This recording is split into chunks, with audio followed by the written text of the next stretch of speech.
그날 환난 후에 해가 어두워지며 달이 빛을 내지 아니하며 별들이 하늘에서 떨어지며 하늘의 권능들이 흔들리리라. 이게 어떤 계시록의 어떤 상황입니까? 넷째 나팔을 불 때 이런 이제 그 해와 달과 별들이 막 그 쏟아지는 떨어지는 이런 일들이 있었죠. 우리가 성경을 읽다 보면 마지막 때는 노아의 때와 같다 이런 말을 합니다. 그렇죠?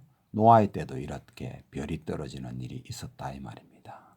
그러니까 어마어마한 그 별이 떨어졌었는데 지구상에 흔적이 있느냐? 잘 모르죠, 그죠? 막 이런 것이 이제 덮이니까. 근데 이번에 작년 2019년 중국에서 달의 뒤편에 인공위성을 발사해가지고 보니까 사람들이 과학자들이 깜짝 놀랐죠. 나사에 있는 사람들이 왜 놀랐습니까?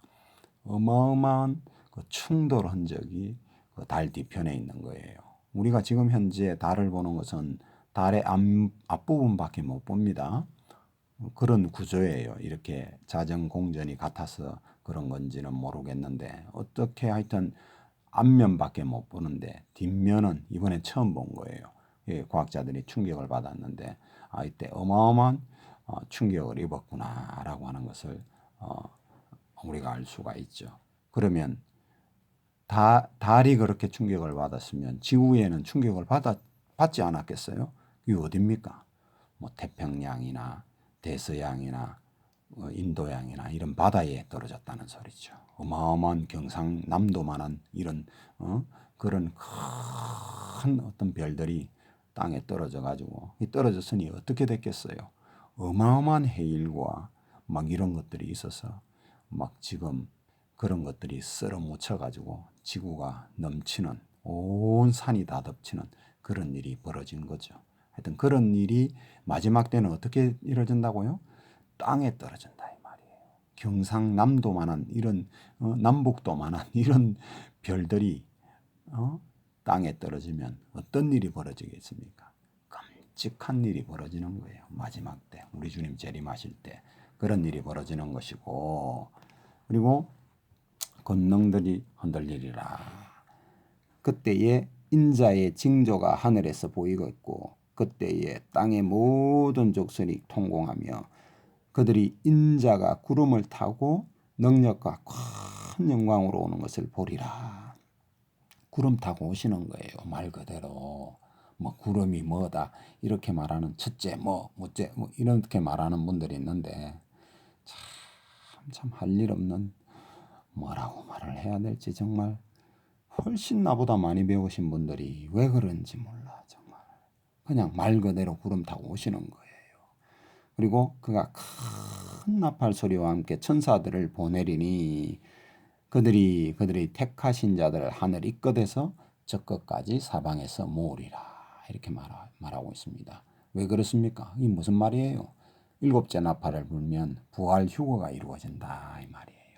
부활 휴거가 이루어져 가지고 공중에서 주님을 만난다 이런 말을 하죠. 바로 그런 이야기를 하는 겁니다. 그리고 자 32절에 가면 자 뭐라고 말합니다. 무화과 나무의 비유를 배우라 이렇게 말하고 있죠. 무화과 나무의 비유를 배우라. 그 가지가 연하여지고 잎사귀를 내면 여름이 가까운 줄을 아나니 이 말씀을 가지고도 또 굉장히 많은 기독교 내에 참 이단이 어마어마하게 많이 나와요. 이 말씀을 가지고. 무화과 나무가 뭐냐?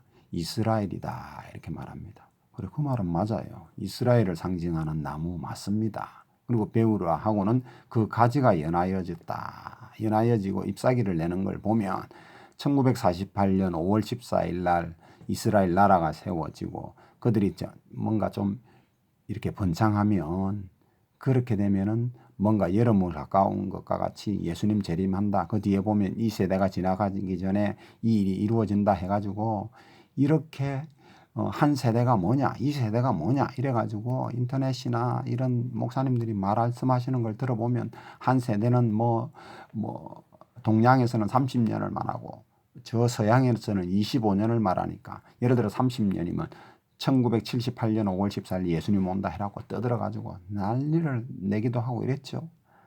참 어리석어도 왜 그리 어리석은지 모르겠어요. 그 앞에 답이 있잖아요. 그 읽어보면 다 나오는 말인데 어떻게 해서 그런 해석이 나오는지. 자, 다시 읽어봅니다. 무화과 나무의 비유를 배우라. 그 가지가 연하여 지고 잎사귀를 내면 여름이 가까운 줄을 아나니 이와 같이 너희도 이 모든 일을 보거든. 이 모든 일이 뭐예요? 이 모든 일이 뭡니까? 3절에서부터 시작해갖고 우리 주님이 쭉 말씀하시잖아요. 거기에 가장 큰 특징이 뭡니까? 성전이 세워진다 이 말이에요. 성전이 세워지고 거기에 멸망의 가정한 것이 서고 이런 일이 그런 것을 보거든 인자가 가까이 본 문 앞에 이런 줄 알아라 이 말이에요. 내가 진실로 너희에게 이르노니 이 세대가 이 모든 일을 보는 세대, 성전이 세워지고 가정한 것이 세워지고 이런 것을 모든 것을 보는 세대. 그러니까 우리가 저 이스라엘을 제일 참 살펴봐야 되는 것이 뭐냐면 저기에 성전이 세워지냐 안 세워지냐 그거를 거기에는 촉각을 감도 세워야 됩니다. 우리나라 땅에 뭐 교회 하나 지어지니 말하니 이런 거 말고 그런 거 아닙니다. 무슨 말인지 알겠죠? 이 세대가 지나가기 전에 이 말은 바로 이런 모든 일이 이루어지는 그런 세대. 그게 뭐예요? 그 앞에 막 환난이 어마어마하게 해가 어두워지고 별이 떨어지고 이런 일이 벌어진다. 지구의 3분의 1이 불이 타고 막 이런 일이 벌어진 배에 다니는 배들이 3분의 1이 깨지고 이런 일이 벌어진다 이 말이에요. 그러는 세대. 그때는 뭐예요? 저 이스라엘의 성전이 세워지는 거예요. 예루살렘 성전에. 거기 시온산이 될지, 그 지금 모스크 돔을 없애고 거기 세워질지, 그까지는 모르겠어요. 어쨌든가 그런 일이 벌어지는 거예요. 천지는 없어질지언정 내 말은 없어지지 아니하리라. 반드시 이렇게 이루어진다. 그러나 그날과 그때는 아무도 모르나니 하늘의 천사들도 아들도 모르고 오직 아버지만 아시느니라. 아버지만 아는 거예요. 우리 예수님 몰라요. 아들 하나님 모르셔요. 참 어떻게 모를 수 있냐 이렇게 말하는 사람들도 있어요. 참 몰라도 아들 하나님은 모르세요. 아버지 하나님만 아시는 거예요. 우리 하나님, 우리 예수님 거짓말하실 수 없으세요. 저와 여러분처럼 거짓말도 했다가 그냥 진실한 것도 했다가 회개도 했다가 이런 분 아니에요. 아들 하나님은 모르세요. 노아의 때와 같이 인자의 맘도 그러하리라.